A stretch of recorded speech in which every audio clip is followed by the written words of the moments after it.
Hey everyone, welcome back to my channel. If you are new here, my name is Erica and I am a part-time reseller on both eBay and Poshmark. However, in today's video, I wanted to dive a little bit deeper into my candle business. So recently, a few months ago, I had the idea to start a homemade or handmade candle business to start selling them. So this is just something that I have slowly been progressing on. However, I am looking to sell them more locally rather than online. I do want to have some online sales, but because I do a lot of online sales from eBay and Poshmark, I want to have something that is more local and something that I can kind of be there in person to sell to the customer themselves. I think that's going to be so cool when I can get in and do that. So if you're looking for a video where somebody is very seasoned with farmers markets and craft fairs, this is not the video to watch. However, if you are looking to kind of connect with somebody or see somebody who might be on the same level that you are with your business just starting out, then this might be the video for you. So in today's video, I wanted to talk about what I am doing to prepare to be in my very first farmers market or craft fair. I'm just going to take you through the list of everything that I'm currently doing and all the steps that I'm taking to prepare. Okay, so the first thing I'm doing is I am getting concrete with the scents that I want to sell. In the beginning, and by the beginning I mean maybe a month ago, I was ordering so many scents, which is good because you do want to test out. However, I kept seeing more and more scents that I wanted to sell, and I was just kind of ordering things just kind of willy-nilly. I wasn't really having a plan on exactly, once I found a scent that I liked and that I got a good consensus on from my coworkers and family, that I would keep that scent in my category and just kind of find a new scent. So what I suggest is have your categories. So for me, I have four categories so far. It might change in the future, but this is what I have so far. So I have sweet, fruity, floral, and then like a musky, earthy type of scents. So within those four categories, I want to start off with 3 different scents from those categories. So that will leave me with 12 scents in total, and from there I will make 12 candles for each scent. So when I take them to craft fairs, I will have a total of 144 candles. So that is my plan for starting out, and I feel like as soon as I am concrete with the scents that I have, then I can really start creating more candles and buying the inventory that I need.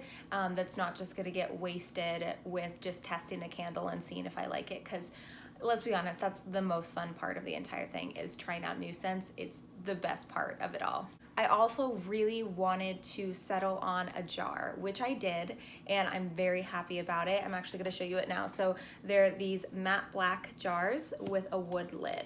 So I am absolutely over the moon about these, and I feel like with the brand and the style and the vibe that I'm going for with my candles, it fits perfectly with these jars. And there's just something about them. I just absolutely love them. I have one burning over on my little counter over there, and I am so excited that I finally was able to settle on jars that I absolutely love, and they're local, so I can just go and pick them up and I don't have to purchase them online and pay for shipping, which is amazing. It is honestly, I'm very happy, and I'm very lucky and extremely grateful that I live so close to my candle supplier that I'm able to go over there instead of having to ship and worry about the cost of shipping very heavy items. So those are the 2 things at first that I really wanted to make sure. I wanted to make sure that I had my jars where it was going to be a very congruent look. I didn't want to have my glass jars that I was using along with some other jars, or just I know that a lot of people like that, where there's a lot of different kinds of styles of jars.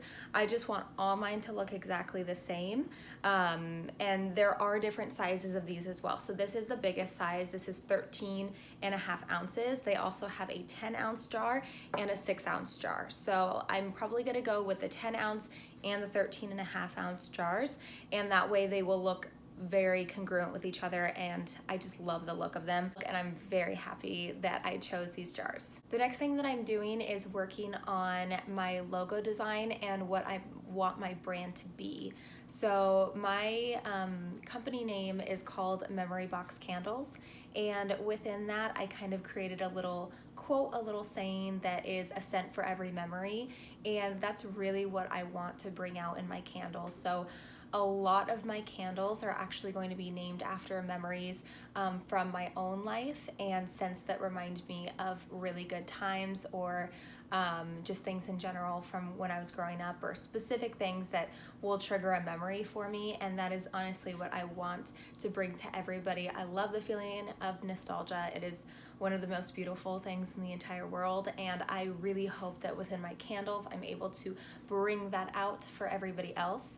And that is the vibe and the brand that I want to go for with that. I actually have made my own labels, and that has been the most enjoyable part pretty much of the entire thing, of the entire process so far. I absolutely love designing, and it has been extremely enjoyable, and I will actually make a video for you guys as well if you're interested in how to design your own labels, what programs to use, and kind of how to go about figuring out what design you should go for. And I will actually insert a picture just because the lights in the back is kind of washing out when I try to show the labels up close. So I will insert a picture right here of what my labels currently look like. These are the same labels that I use for my jars and for my wax melts. So I will show you the back of this. So these are my little wax melts right here. And I actually use a completely separate wax for the wax melts. So I don't use the same wax that I use for the jars for the wax melts.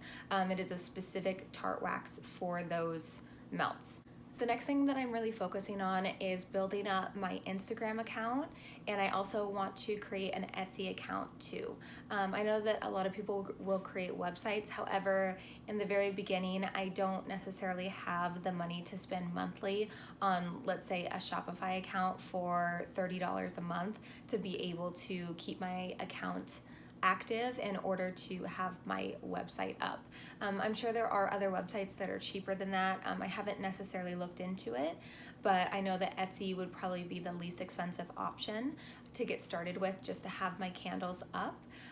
There was a lady at my leasing office who had told her friends and family about my candles, which was so sweet, and she said that it would be very helpful if I had a website that she could kind of link on there so that people could take a look at my candles to see if they would want to buy any of them. And again, once I have all of my, this is why all of these need to go in order, because once I have my scents down, then I can start making all the candles, have the labels ready, take the photos of them, and then be able to list them on the website so that people know exactly what scents I have available, so that if they want to purchase them, they can. But this is also really good for vendor managers that will look at what your candles are and what your brand is through an Instagram account or an online website, where they can look and see what your candles are and determine if they want to accept you to their farmers market or craft fairs. So you want to make sure that you build a pretty decent following at first. You don't have to have, at least I don't think you do, you don't have to have thousands and thousands of followers to be able to be accepted. I think that you just have to have a lot of photos, a lot of good photography photos where your background is clean. You kind of have stylized photos to really kind of show off your brand and the look that you're going for, so that hopefully you can impress the vendor managers enough to accept you into their vendor event. The next thing that I actually have already done, but I really recommend, and actually you have to do it, is get a seller's permit. So whatever state you're in, you have to just see what laws are required for your seller's permit. I was able to just do it online. I did have a question and I needed some help, so I was able to contact somebody over the phone, and they kind of walked me through exactly how to get my seller's permit. That's something that I can't really advise you guys on, but there's lots of help and lots of resources out. So wherever you live, whatever state you're in, I would recommend to go on that website, and they probably have an online chat or support system if you need to figure out exactly how to get your seller's permit. But if it helps you out, I was able to get mine same night and print it out at home. I was then sent a code so that I would be able to go onto my account and add on different places that I'm going to be selling at, so that I will be able to legally sell my items at that location. The last thing that I'm going to be doing to prepare for my first farmer's market is to buy all the supplies necessary to be able to sell at these events.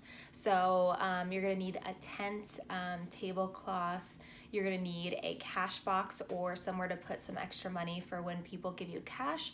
You want to be able to give them some change. You also want to have some shelving units.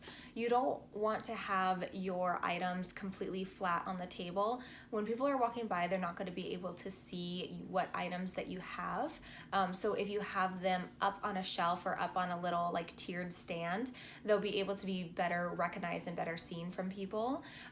Again, with the being seen, you need to have words or posters or something on the outside of the tent that shows people what you're selling. So for instance, for my tent, I'm gonna wanna get some cutouts of words that say soy candles, handmade candles, wax melts, something like that. You don't necessarily want to have your brand on the outside of your tent because people don't know your brand yet. So you're going to want to have exactly what you sell, the keywords of what you sell on the outside of your tent. Again, this is all what I've learned from watching other people's videos. This is not necessarily what my experience is because I've never done it before, obviously. So I've just taken all this information from what I've researched and what I've learned from others. I'm in a DIY candle making group on Facebook, so I learned a ton there. I'm also in a vendor event Facebook group, so I learned a ton of information to help me out. So I've learned all of this from there.